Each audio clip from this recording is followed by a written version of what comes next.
सभापती महोदय, इंदोरच्या धर्तीवर शहर स्वच्छ करण्यासाठी महापालिकेने जागोजागी साचलेला कचरा उचलून कंपोस्ट डेपोमध्ये वहन करण्यासाठी कोट्यवधी रुपयाचा कंत्राट दिलेला आहे।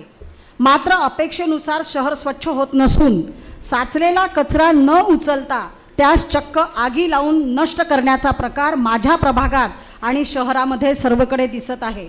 खरं पाहिलं तर सार्वजनिक ठिकाणी, मुख्य रस्त्यावर आणि नागरी वस्त्या अशा भागामध्ये कचरा जाळणे हा दंडनीय अपराध असून नियमभंग करणाऱ्यास 5,000 रुपये दंड अशी कार्यवाही प्रस्तावित असताना देखील ठिकठिकाणी कचरा जाळताना दिसून येत आहे। आयुक्तांच्या आदेशान्वये एकही कारवाई अद्याप झालेली मला दिसत नाही। विशेष म्हणजे कचरा जाळण्यात मनपाच्या स्वच्छता विभागातील कर्मचारी सुद्धा यामध्ये सहभागी आहेत।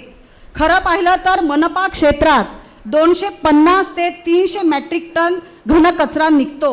हा कचरा कंपोस्ट डेपोत वहन करण्यासाठी महापालिकेने कोणार्क इन्फ्रास्ट्रक्चरल कंपनीला 7 वर्षासाठी कंत्राट देण्यात आलेला आहे।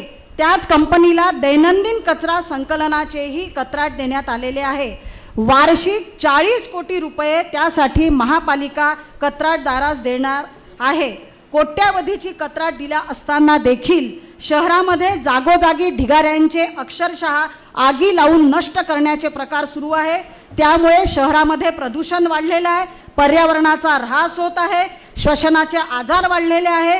नुकतीच ताजी घटना म्हणजे रेल्वे स्टेशन मार्गावरील डीपीला, महावितरणाच्या डीपीला आग लागली। यामुळे त्याचप्रमाणे माझ्या प्रभागामध्ये स्मशानभूमीमध्ये आग लागलेली आहे। अशा विविध ठिकाणी अशा घटना घडलेल्या आहेत। यासाठी करारनाम्यामध्ये काय तरतूद आहे, कोणार्क कंपनीकडे यासाठी काय यंत्रणा आहे, ती कार्यान्वित कधी होणार आहे आणि यासाठी दंडात्मक कारवाई केली जाणार आहे का?